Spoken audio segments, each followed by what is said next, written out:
Hey everyone, welcome back. It's so great to have you here for another deep dive. Today, we're setting our sights on something, well, deeply personal, but also profoundly universal. We're going to decode a beautiful, super grounded piece of writing to uncover the true anatomy of a lasting relationship.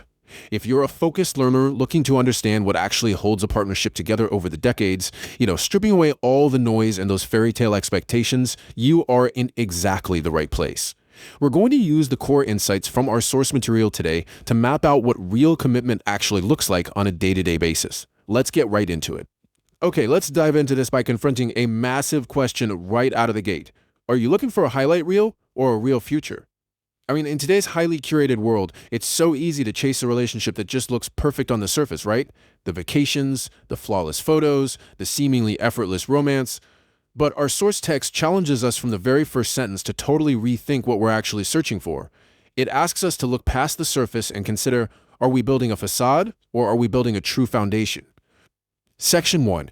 Beyond the highlight reel. Stripping away superficial expectations. And this brilliantly illustrates a core contrast we need to understand lasting love. On one side, we've got the highlight reel future, this brittle, perfection-driven idea of love. On the other side, the ordinary, real future. The source specifically notes that you should marry someone who fits into your long-term picture when life isn't perfect. That is such a vital distinction. True commitment doesn't demand a flawless environment to thrive, It requires a partner who genuinely fits into your life when things are wonderfully, messily ordinary. Let's map out what that actually looks like over time, because relationships go through completely different phases. We always start with the exciting times and those periods where you feel like you're absolutely winning at life. But inevitably, the timeline shifts to times when life isn't perfect, and eventually to moments where you both feel completely worn down.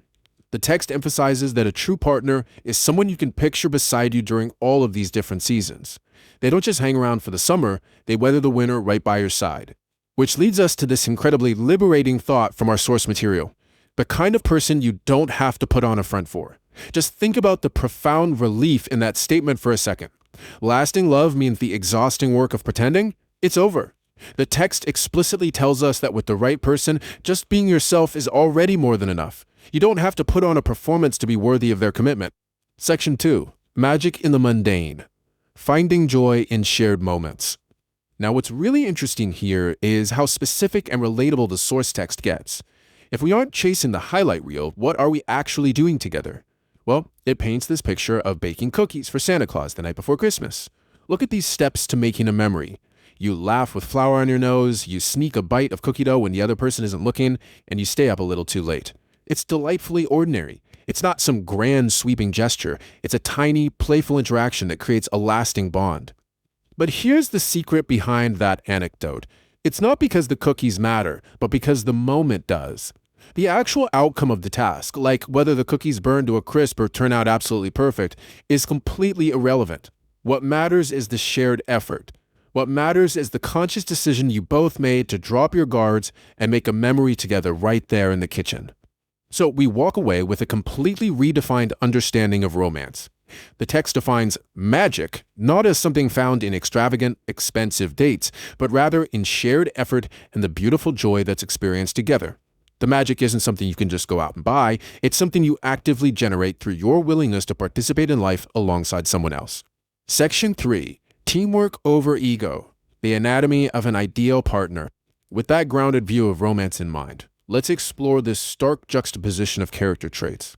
We see the selfless traits our source advocates for: teamwork, growth, and love. These are contrasted directly against the selfish traits that totally undermine a relationship: ego, comfort, and convenience. The text tells us explicitly to find someone who believes in teamwork more than ego, growth more than comfort, and love more than convenience. It's a pretty powerful checklist. Are they willing to be uncomfortable to grow with you? Are they willing to put the team above their own pride? So the crucial point is captured perfectly right here. Marry someone who talks about the future with you instead of avoiding it. A partner driven by teamwork and growth doesn't hide from what comes next. They face the future head on. They don't flinch at the concept of commitment because they see the future as a collaborative project, not some kind of trap. Let's summarize this ideal anatomy. These are the traits of someone who truly shows up: They lean into commitment. They bring steady hands to the relationship, meaning they offer stability when things get chaotic. They maintain an open heart, and above all, they believe in teamwork. This is the profile of a person who will stand by you whether things are wildly exciting or just completely dull. Section 4. 1,000 Small Choices. Love is an active daily decision. Let's move forward and see how this builds, bringing all of our previous themes together by comparing passion or chemistry against choosing each other daily.